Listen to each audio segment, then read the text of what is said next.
Tonight we'll find out the future of the Boys and Girls Club. Plus, 3 educators from across the state are honored at Troy's campus. Stay tuned, Troy. TrojanVision Nightly News starts now. From the high-definition digital production center on the Troy campus, with news from Troy University locations around the world, this is Troy TrojanVision Nightly News. Hello and welcome to Troy TrojanVision Nightly News for May 31st, 2012. I'm Judson Garner. And I am Bailey Majors. Thank you for joining us this evening. Troy University welcomed 3 new members to the Alabama Education Leadership Hall of Fame this morning. Daniel Percival has the story. Educate the mind to think, the heart to feel, and the body to act. The 1887 motto of Troy University indicates education is a top priority. But on Thursday morning, the emphasis was not on education, but rather the educators. Today is our induction ceremony for the Alabama Educational Leadership Hall of Fame. This is one of 2 Hall of Fames that Troy hosts. And these are individuals who have distinguished themselves in education within the state of Alabama. They can be school teachers, they can be principals, superintendents, they can even be members of school boards. Recipients are nominated based on their impact on the educational processes in the state of Alabama.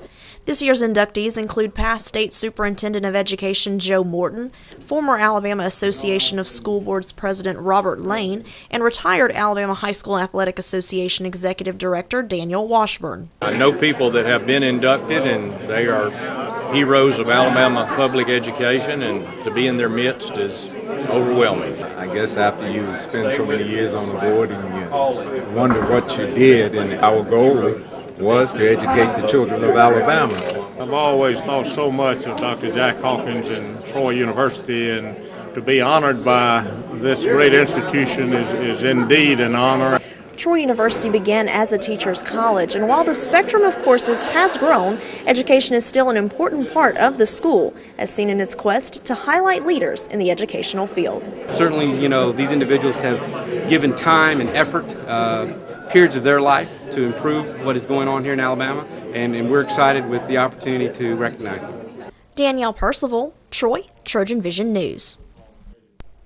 The Alabama Education Leadership Hall of Fame was created in 1982, and induction ceremonies are held every 2 years. The Boys and Girls Club of Pike County has been serving the Troy community for about a year, but this summer there had been concerns over whether or not the club had enough funds to stay open during the summer months, an issue that now seems to be solved. The decision has been made to keep the Boys and Girls Club of Pike County and surrounding areas open after speculation of the club closing its doors over the summer because of lower registration numbers. We're going to staff the club based on 25 members that have registered. If we have other members come next week to register, for every 20 members that come to register, then we have given Pamela the authority to add a staff member to cover for those 20. Pamela Neely, the club's chief professional officer, says last year they allowed children to come to the club free of charge. And although Neely said she never wanted to turn away children, they had to put a cost on being in the club because of financial strain. This year we decided that we can't keep our doors open by letting everybody come for free. So we had to put a cost to our program. And I think it's a good cause. When you think about it, it's $27 a week. You can't find an all-day program with lunch and a nice, beautiful T-shirt to, do that. The Boys and Girls Club will also be cutting their spending. Things as simple as taking care of the yard work here and things like that we pay for now. Volunteers. We're right here in a university town. College students that may be staying here for the summer. An opportunity for them to get some community service hours, and that helps us reduce our costs as well.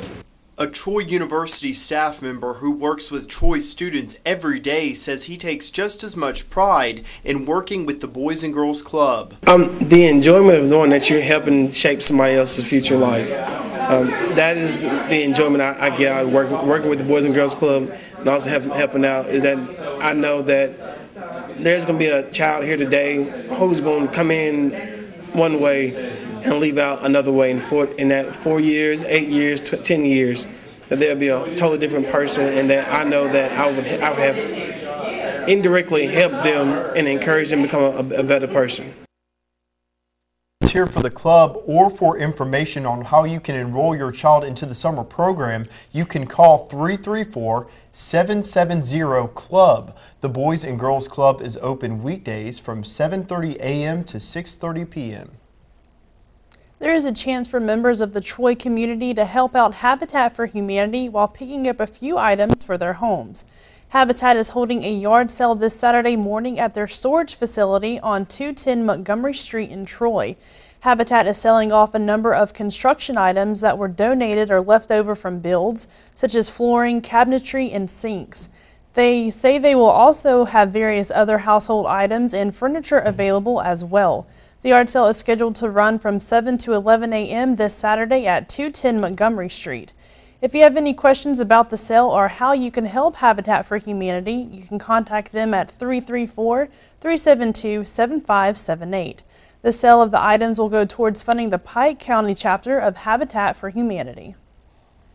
And now taking a look at news from around the state. In Jackson, Governor Robert Bentley says 105 road and bridge projects worth about $138 million are being planned across Alabama to improve the state's infrastructure.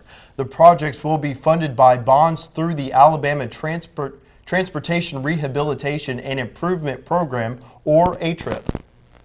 And in Montgomery, a new law signed by Governor Robert Bentley will try to crack down on metal thefts by setting up stricter reinforcements for selling scrap metal. The legislation says sellers of scrap metal must be photographed, provide a copy of personal identification, and give information about the identity of their vehicles. And in Opelika, trial has been delayed a week for the man accused of poisoning Auburn's 2 Tumors oak trees. A Lee County judge has agreed to push back Harvey Updike Jr.'s trial date by at least a week to as early as June 19th. Still to come on Troy, TrojanVision Nightly News will take a look at the Eastern Conference Finals in the NBA as the Heat battle the Celtics. Danielle Percival will be in next in sports with all the details. But first, the SpaceX Dragon made its first landing today. We'll have that story and more after the break.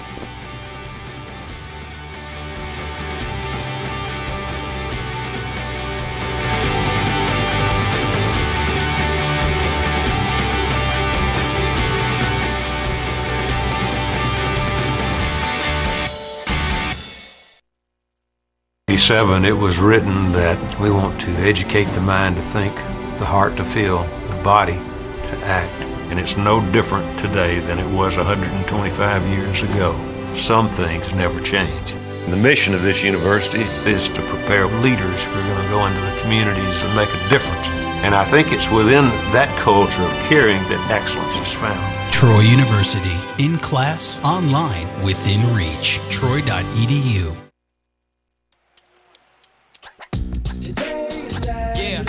Salad on Saturday, fruit on Friday, throw a ball Thursday. Water Wednesday, touch your toes Tuesday. Let's move Monday, swap a snack Sunday. 60 minutes of physical activity a day and eating well can help get your child healthy. So keep them active and eating well every day. Get ideas, get involved, get going at letsmove.gov. That's letsmove.gov. From the high-definition digital production studios of Troy University, you're watching the award-winning TrojanVision Nightly News. The first private spacecraft ends its historic 9-day voyage to the International Space Station, splashing down safely. Begad Shaban reports from Mission Control in Hawthorne, California. The world's first commercial cargo spaceflight ended without a hitch. And the teams have confirmed that the parachutes have been detached. Mission Control applauded as the Dragon capsule splashed down in the Pacific Ocean Thursday. The unmanned capsule glided back to Earth beneath 3 striped parachutes, completing a pioneering mission. This really couldn't have gone better. And launch. California company SpaceX built the Dragon. Its first launch was aborted, but the second went off on schedule. Dragon became the first privately owned spacecraft to dock with the International Space Station. It carried nearly 1,400 pounds of old gear back to Earth. And all eyes now on Dragon as it continues to head back to Earth. SpaceX guided the vessel's descent into the atmosphere. It splashed down about 500 miles off the coast of Mexico, just 6 hours after leaving the station. All phases of the mission were successful, and it was done obviously in close partnership with NASA, but in a different way. The successful splashdown could mean more ambitious projects for SpaceX. The founder wants to launch the next supply mission in September and carry astronauts in as little as 3 or 4 years. I believe we're very close to having you provide cargo resupply services to the station on a regular basis now. Recovery ships met Dragon at sea. Next, it will be sent to Texas for inspection. Bigat Shaban, CBS News, Hawthorne, California. United Nations officials are warning Syria is on the brink of civil war. After 2 massacres in a week and months of relentless violence, Monica Villamizar reports from London. Syrian rebels say they're armed and ready to keep fighting government troops for as long as it takes. They gave forces loyal to President Bashar Assad a 48-hour ultimatum to put down their weapons or pay the price. In this amateur video, a fighter says, "The army came with tanks and weapons to burn up our town because we oppose Assad." One top rebel leader wants the United Nations to declare its peace plan a failure so they can start a new offensive. UN Secretary General Ban Ki-moon warned massacres of civilians like the one in Hula last weekend could push Syria into a devastating civil war. He says UN observers are not in Syria to just stand by and watch the killing of innocent civilians. We are not there to play the role of passive observer to unspeakable atrocities. On a visit to Denmark, Secretary of State Hillary Clinton said every day of slaughter in Syria strengthens the case for international action. But she stressed Russia would need to be on board for any military intervention. The Syrians are not going to listen to us. They will listen maybe to the Russians, so we have to keep pushing them. UN officials say the violence in Syria may have reached a tipping point that could plunge the entire region into chaos. Monica Villamizar, CBS News. How do you spell success? Just asked 6-year-old Lori Ann Madison. She didn't make it to the National Spelling Bee semifinal round. But her performance stole the show. Susan McGinnis was at the Spelling Whizzes news conference today. 6-year-old Lori Ann Madison says she'll be on stage at next year's National Spelling Bee. Oh yeah, I'll be back here next year, but I won't be the youngest. Just half the size and age of most of her competitors, Lori Ann is the youngest to qualify for the competition. She proved she could spell words many adults can't use in a sentence. Dirigible. D-I-R-I-G-I-B-L-E.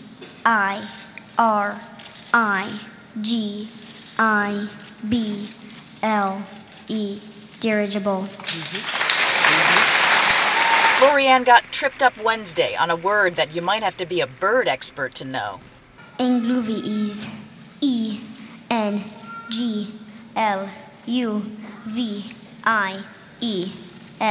Engluvies. That is incorrect. I was really disappointed that I misspelled that word. I knew the word. Even though she didn't qualify for the semifinals, the interest in Lori Ann was so strong, she actually held a news conference to answer questions for the press. It's not being on the stage, it's nothing else. It's not even mostly the trophies, it's just something that I like spelling. Lori Ann is homeschooled in Lake Ridge, Virginia, and she has big dreams beyond the spelling bee. I want to be an astrobiologist. Speaking of that, I got an email invitation. Lori Ann says all the media attention is a little overwhelming, but she's still enjoying her spell-lebrity. Susan McGinnis, CBS News, Oxon Hill, Maryland.